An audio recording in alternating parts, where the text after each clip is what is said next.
What is up, XRP community? Welcome back to another video. Thank you for joining me. I hope you had a good weekend. I want to talk about a dormant address. Hadn't done anything in crypto for the past year, buying multiple $1 million amount of this meme coin, where the general crypto market's going, and then some big statements by head Ripple General Counsel Stuart Alderati. Let's hop right into it. Bitcoin price bounces at 25.8K lows amid warning over low whale interest. Bitcoin traders line up safe support levels, but order book data makes one observer uneasy about the future. All right, in this article, they say data from Cointelegraph Markets Pro and TradingView. Bitcoin had a flash dip to 25.8K. You can see it right here, this long wick. As the weekend began, market participants were split over the likely course of events. It was a nice daily close on Friday. We have to hold 26.5K moving forward. That's the line in the sand for this guy, Dan Crypto Trades, a Twitter crypto trader. All right, range low is 26.5, mid range is 28.7, and the high range is 31K. I don't recommend anyone trades. Yes, people can make money trading, but people also make money playing blackjack and spinning slots at the casino. Doesn't mean you should do it. Significant risk of the U.S. Treasury running out of funds soon. What does this mean? Don't they have the money printers? The U.S. Congressional Budget Office, CBO, has predicted that the U.S. government's annual deficit will nearly double over the next decade. Crazy. According to a May 12th report published by U.S. Congressional Budget Office, the risk of the U.S. government defaulting on its debt in the near future stems from reaching its statutory debt limit of $31 trillion. And in the past few months, we've seen the central bank, the Federal Reserve, talk to Congress and say the only way that we fix this is by raising the debt limit. It's not the first time in history we've reached the debt limit, and as precedent would say, we just raise that debt limit higher, press the green button on the money printers, and let the money continue to flow. The CBO predicts that if the debt limit remains unchanged, the U.S. government could be in hot water as early as June, so coming up pretty soon here. The CBO projects that if the debt limit remains unchanged, there is significant risk in the next 2 months. They limit it down to 2 weeks, the first 2 weeks of June. The government will no longer be able to pay its obligations. Oh no, so who's going to come after the U.S. government?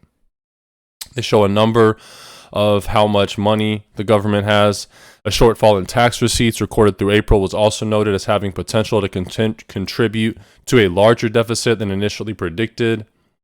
However, based on its projected data, the CBO does not expect a decrease in the deficit's growth anytime soon. So think about this. We've hit the debt limit. Inflation is at all-time highs. The economy is in shambles. And the Congressional Budget Office is saying that they don't expect a decrease in the growth of this massive, massive record debt anytime soon. So imagine like getting in massive credit card debt. You can't pay it. They're raising your credit limit, even though you can't pay what you already have. Never happens for us, right? But it happens for the government. And then after you've raised so much credit card debt, you say, oh, the amount of debt's not going to slow down. I'm just going to keep spending these credit cards. Like, it makes no sense, but they're allowed to do it. They have a pass to do it. It's despicable. Founding fathers would hate this. This is crazy, guys. These meme coins, I've been drinking this Chobani cold brew coffee. I really like it. Excuse me. These meme coins have been going crazy. People have been making absolute fortunes. I saw someone on Twitter saying, no one in crypto, he was an XRP guy. I think his name's Zach Rector. He was saying, why do I talk about XRP and not meme coins? No one has ever made generational wealth in a meme coin. I don't know if Buddy's researched meme coins enough. People have made tens of millions of dollars on meme coins. I've had 1,000% returns on meme coins. Now, I've also gambled and hit a big win on a slot machine before. So meme coins are akin to gambling, okay? But if you have enough money and you can maybe put 20, 30, 40 bucks in every meme coin you find, if one of those meme coins has a few thousand X, you can fail on 100 meme coins and succeed on one. So I'm not recommending meme coins at all. Definitely not recommending meme coins. It is like gambling. You're dumb as hell if you go and gamble. I like to gamble sometimes myself. I'm not attacking you.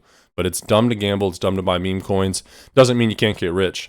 So this guy hadn't done anything on a crypto address in a year. It was a dormant address. And his first action in the past year was to withdraw 400,000 Tether tokens from Binance and bought 3.26 trillion Lady token. I talked about this in my video yesterday. Elon Musk, I guess, tweeted about this token. It's the My Lady meme coin. When I covered it yesterday, it had just dipped down here.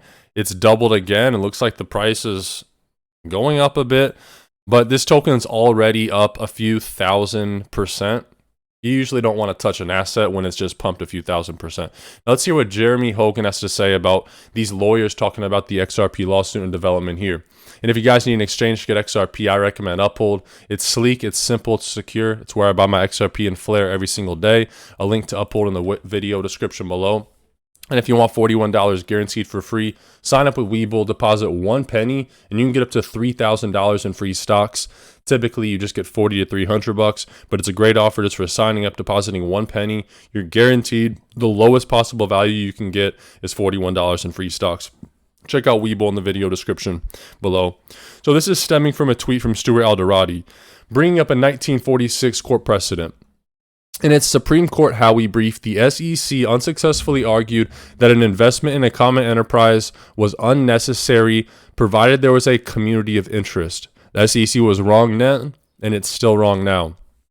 Common interest does not equal common enterprise.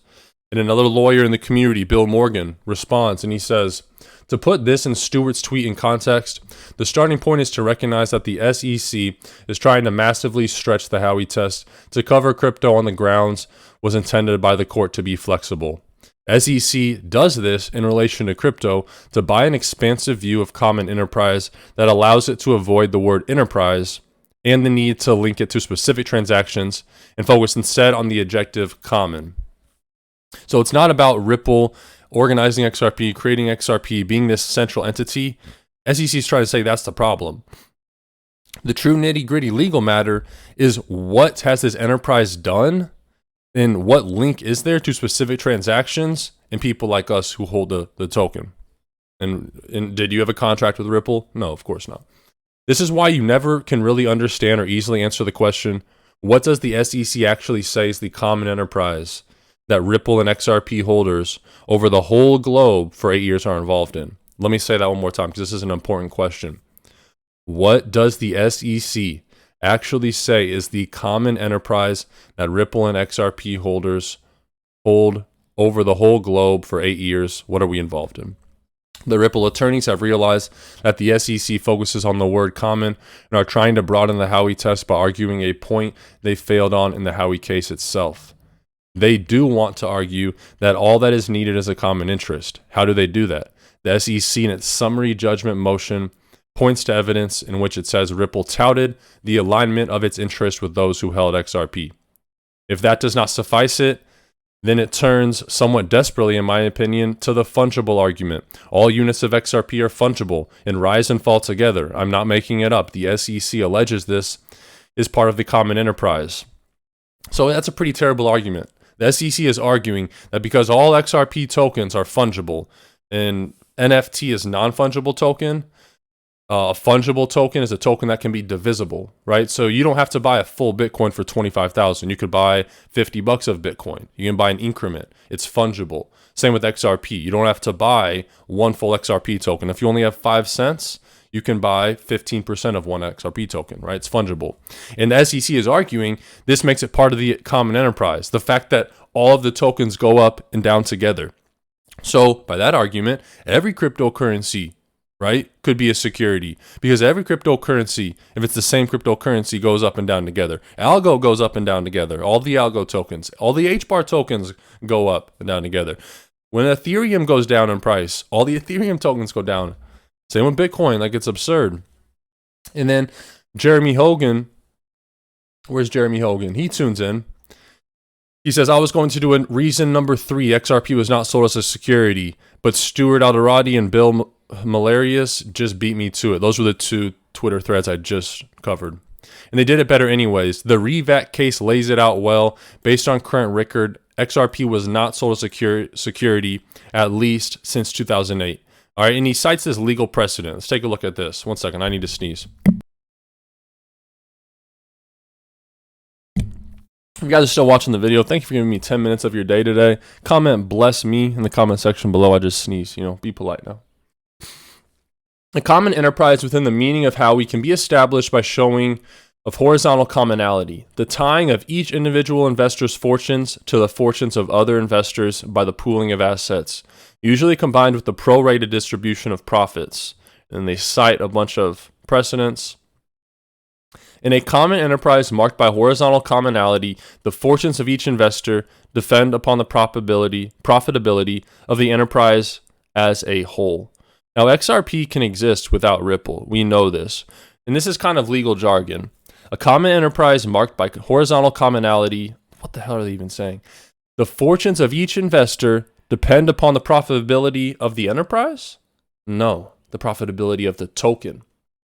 So Ripple could go away. The token still has utility. The token could still provide value. Yes, Ripple is an enterprise linked closely, but I think this is a good precedent here. And ultimately, I'm still as bullish as I have been on the lawsuit. If you guys made it to the end of the video, comment established in the comment section below. When you watch the full video, it really supports the channel. So let me know you're a loyal supporter by commenting established in the comment section below. And don't miss out on your $41 in free stocks. Just sign up on Webull, deposit 1 penny. Easiest $41 you've ever gotten for a penny. All right, God bless you all. Take care of yourselves. Take care of your families. Hope you had a good weekend. Until next time.